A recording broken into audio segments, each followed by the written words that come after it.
I arbejder med målcirkler i dansk og matematik. Kan I fortælle, hvordan I arbejder med dem? Ja, vi har sådan nogle 3 cirkler. Grøn og gul og rød. Og rød det betyder, at vi ikke kan. Gul betyder, at vi godt kan.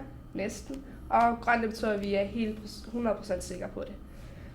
Da jeg startede med mit eget læringsmål, så hed det komma. Det står der også her. Og der startede jeg så i den røde boks, fordi jeg var ret i tvivl om det, og jeg kunne ikke rigtig finde ud af det.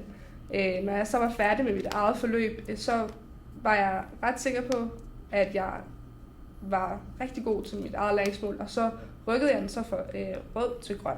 Og i øjeblikket, der arbejder vi med essay, og til det er der så blevet stillet nogle krav op, vi skal kunne. Og så har vi den her klassebarometer, det er fra vores klasse af. Der har vi sat en hel masse nåle, og det er jo for, altså alle i klassen, de har en rød hver, en gul hver og en grøn nål hver. Ja. Det her barometer, det synliggør, at hvor langt klassen er nået, og hvor langt klassen de når. Og den her vil jo så hænge i klassen, og så rykker man på sin gule nål, når man har lært noget mere efter hver time, der er gået. Og efter hver gang man for eksempel har fået noget god feedback, hvor man tænker, nu har jeg faktisk lært det her, og jeg kan forklare for andre, hvordan jeg skal skrive billedsprog. På at man godt kan finde ud af det, og man godt kan, så sætter man så en grøn prik. Det betyder, at man godt kan. Hvis man for eksempel har lidt problemer, så står der for eksempel x divideret med 5 er lige med 12. Så starter man så med en gul prik, for det var jeg sådan lidt i tvivl om.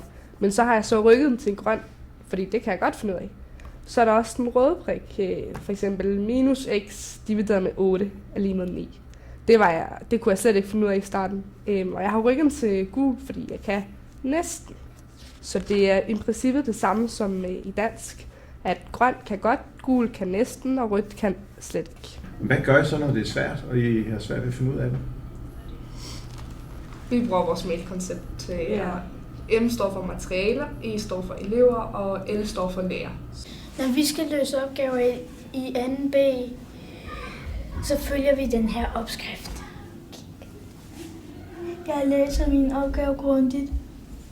Jeg kigger i bogen, om jeg har løst den type opgave tidligere. Jeg spørger min sidemand. Jeg spørger min lærer. Især hvis man går i stå eller noget, så kan man bruge de 3 B'er, der står for book, body og boss. Book, det er, når man først kigger i sine noter eller hæfte, eller hvis man har skrevet et eller andet ned, eller i sin bog. Og body, det er jo så ens læringsmakker, man går til. Ikke en hvilken som helst, men sin læringsmakker. Og så har vi til sidst bossen, og bossen, det er i det her tilfælde ens lærer. Ja. Og læreren burde have svaret. Når I så har arbejdet med et emne i dansk og i matematik, hvordan ved I så, at I har lært det? Især når vi afleverer en skriftlig opgave, så får vi feedback og feedforward. Når vi så har kigget på det, så retter vi så hele teksten igennem og sender den tilbage til vores lærer. Fordi vi har jo kigget på vores feedforward, så retter hun den igen, og så får vi en endelig karakter for det. Og når man så kan se i vores opgaver, at alle de fejl, vi har lavet, dem kan man rent faktisk rette bare ved at kigge på dem, så ved man også, at vi helt klart har lært det. Herud til. Nu kan man se, at vi kommer ned i det svære niveau. Så vores går heller ikke lige så langt ud, måske. Og dermed, så kan vi sige, så behøver vores grønne heller ikke gå helt ud, så kan det måske være, at den er hertil. Så den grønne behøver ikke at være helt herude. Og det kommer meget an på, hvilket niveau man er på.